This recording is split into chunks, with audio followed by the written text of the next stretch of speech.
Savvy people are getting hustled out of their crypto left and right, and there's almost nothing they can do to get it back. Some days, PJ Jenkins just likes to look at his money.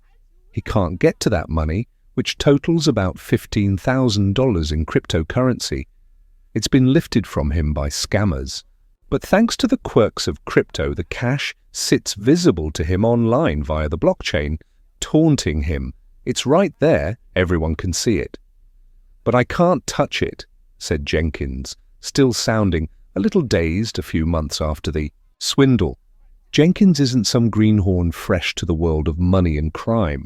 In fact, if anyone shouldn't have been duped in a scam, it's him. A 57-year-old retired cop from outside Atlantic City who prides himself on his law enforcement wiles. He even used to direct security at a casino, his eagle eyes spotting the shady types who would take the house for a ride. But over a months-long slow play, led by an attractive woman and fueled by a spate of confidence-winning gestures, Jenkins slowly gave his money to the crooks. He has little hope of ever recovering it. As cryptocurrency investment in the United States skyrockets, Jenkins's story is no longer a rarity. Scams are rapidly multiplying in the lightly regulated province of crypto, experts say, each boosted wallet and disappeared dollar underscoring just how mainstream the thievery has become. The Federal Trade Commission estimates that Americans lost $750 million to crypto scams in 2021, and the number could rise this year. Law enforcement has been slow to rise to the challenge. The Justice Department recently announced a new task force focusing on cryptocurrencies, but it's still very new and it remains to be seen how many scammers it can investigate, let alone arrest. No one agency seems to have latched on to the scam. That snatched Jenkins's money, even though a Washington Post analysis of the blockchain records available suggests it is truly of staggering dimensions, with likely more than 5,000 victims in multiple states and $66.3 million stolen since August. The FBI did not respond to a request for comment. Victims interviewed by the Post say that despite numerous attempts to alert law enforcement, they've yet to be contacted by authorities, leading them to believe no agency is even aware of the scam, let alone investigating it. Instead, they have organized on their own in Reddit and Facebook groups to commiserate and strategize. Meanwhile, regulators and Congress have yet to develop a robust set of rules that would impose strict standards of behavior and enforcement. And the companies involved, or in this case, the large crypto platform Coinbase and the currency Tether, have basically told the victims, buyer beware. This is really, really hard because crypto is so thinly regulated and folks are used to picking up the phone and calling 911, said Joe Rotunda, the enforcement director of the Texas State Securities Board, which investigates investment scams. Oftentimes, the law enforcement agencies deal with violent crimes or street crimes.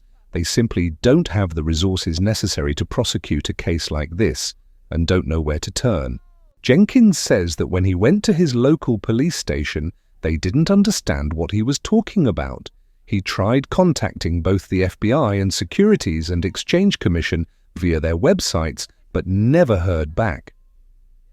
Crypto catfishing. Like so many crypto investors who've been scammed, Jenkins tells a particularly American story, one in which a shiny new financial tool dangles the prospect of middle-class stability, but also lures criminals eager to take advantage of its anonymity and baffling complexity.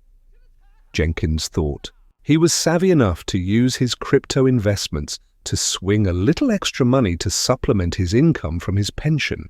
Instead, he wound up losing some of that too. American history is filled with episodes of fraud, where a lot of people you wouldn't expect to get taken in do, said Edward J. Belyson, a Duke history professor who explored scams in his book, Fraud, An American History, From Barnum to Madoff. He cited commodity pool scams from late 19th century that had Americans sending their money by mail to invest in can't-miss wheat futures. Those scams also took place at the frontier of economic innovation, he said, where criminals find they can exploit the combination of consumer enthusiasm and government confusion. It would appear that's what we're living through now, he said. The scam that ensnared Jenkins unfolded on an app made by the cryptocurrency exchange Coinbase.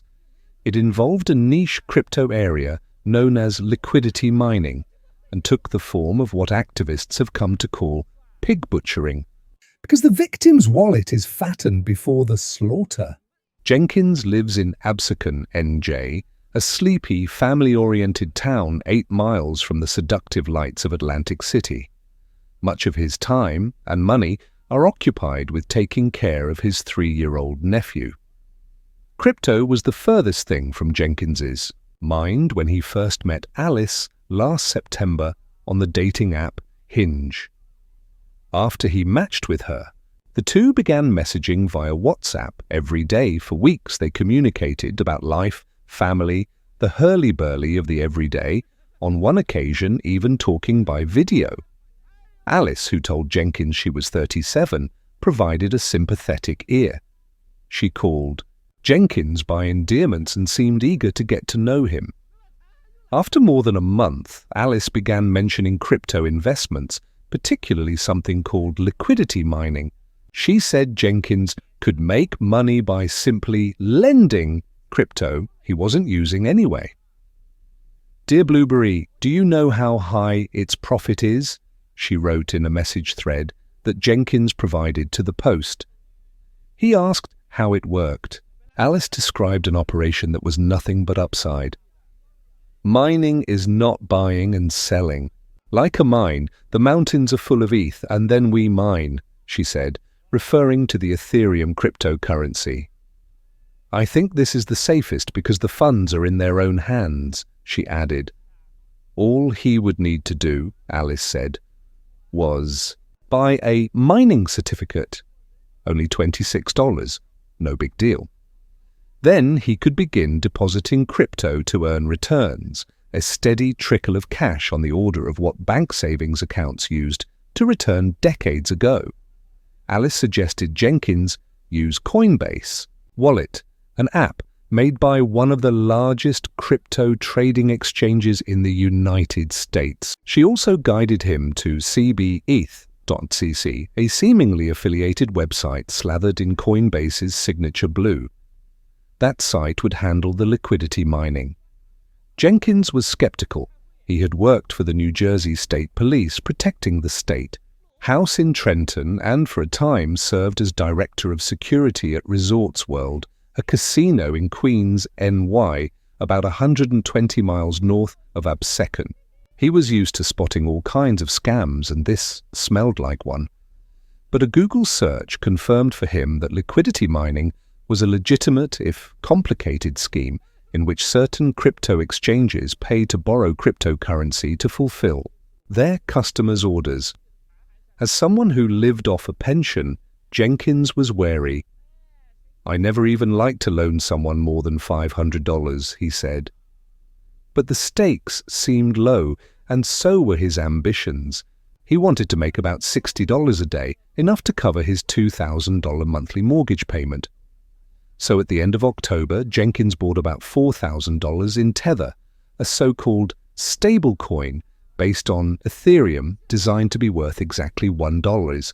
He then took that money and invested it in the cbeth liquidity mining website that Alice had directed him to, after withdrawing his money from the account and then depositing it again over the next few days to test that he really did still control the fund. He began steadily adding to it. If he worked his way up to $15,000, Alice had told him, bonuses would kick in that would net him 15% monthly returns, enabling him to hit his $2,000 earnings target. It seemed very legitimate. I mean, I could move the money, he recalled. He even encouraged 2 nephews and a family friend to put their money in too. After 4 weeks, Jenkins had invested $15,000 in the supposed mining operation. The Post could verify the dates and amounts of his investments because, like almost anything involving cryptocurrency, they were recorded on a blockchain, a list of transactions posted online. The Ethereum blockchain that he used can also record instructions to be automatically executed, called smart contracts. Checking his tally on the CBETH liquidity mining site, Jenkins would see the profits tick steadily upward as time passed. He was headed toward $2,000 for the month. Perfect. And then one day, in early December, he got a call from his nephew. The nephew's money was gone. Had Jenkins heard anything? Jenkins said he hadn't, but went to check his own wallet. All $15,000 of his money had disappeared too. The gains, it turns out, weren't real. The account balance on the CBETH site was an illusion to keep Jenkins engaged, part of the pig butchering. And there's no such thing as a mining certificate either. It was a sham meant to get Jenkins to click a button. When Alice told Jenkins to buy a certificate, she was actually having him execute a smart contract. That contract wasn't written in English or even legal jargon. It was one solitary line of computer code written in the language of the Ethereum blockchain. Its function was to give her unlimited access to his money. He hadn't realized it at the time, but Jenkins had signed his own permission slip to be robbed. Frantic, Jenkins messaged Coinbase, which said that after a review, it couldn't help. It said Jenkins had given away his 12-word recovery phrase. He had not. He also messaged Tether, which said it couldn't help either. And he messaged CBETH, which he was jarringly coming to realize was not legitimate. Jenkins insisted to CBETH's online representatives that the removal of the $15,000 was an unauthorized transaction. That led only to Kafka-esque interactions in which he received responses like, "Smart contract is a kind of rule that cannot be interfered by the AI controller." Contacted by the Post about the scams, Coinbase security officer Philip Martin said he couldn't comment on Jenkins's situation, but some bad actors are going to get on the platform, he said. When we find them, we work with the appropriate law enforcement organization and the appropriate regulators to prevent them from doing harm. Martin said the company had been investigating liquidity mining scams since January. He said he wasn't sure if Coinbase would be reviewing its records to find and contact the victims. The CBETH website did not respond to repeated requests for comment through its live chat system. Tether's chief technology officer, Paolo Arduino, issued a statement in response to queries from the Post. Tether takes all reports of theft, scam, or loss very seriously, it said. Tether will freeze wallets if the company is notified via valid law enforcement requests, but cannot fulfill arbitrary requests to freeze wallets where these conditions are not met. Arduino said that Tether has frozen wallets in at least one case involving the Secret Service, and that the company has helped users recover $80 million in the past year. He did not address Jenkins's case. In a moment of dark comedy while Jenkins was messaging with CBETH, the system spat back a message that said, "You rated our customer service as bad." Jenkins got a good laugh out of that. What he didn't get was his money. He could still see it living on the blockchain, but the blockchain noted clearly that it belonged to the thieves now. This brought its own torture. It's one thing to know abstractly that criminals have your cash. It's another to see them holding on to it. I feel stupid. "I got slow-played," said Jenkins, who has a flair for the theatric and years ago even did a little spot acting when he lived in Los Angeles. "I'm used to scams with a quick hit, a get out and go, but this is a whole different play." Jenkins says he feels his case offers a broader social lesson. "Security is my forte," Jenkins said. "If it can happen to me, I feel like it can happen to anybody. No recourse." The Post uncovered the breadth of the scam by analyzing crypto accounts belonging to Jenkins and 4 other victims, and then identifying 616 additional accounts with the same pattern of apparently stolen funds. First, the account owners approved access to their money, and then their money was moved somewhere else. The Post then examined the accounts to which the money was transferred. That uncovered an additional 425 accounts whose transactions fit the same pattern. In total, the Post's analysis identified 5,046 accounts with an average loss of more than $13,000 each. The accounts' addresses are just a mishmash of letters and numbers. Even though Jenkins can see the money in Alice's wallet, there's no way to find her real name, contact information, or even what country she is in. Another victim, Troy Gochenor, lost more than $25,000, $19,000 of which came in loans he must still pay back.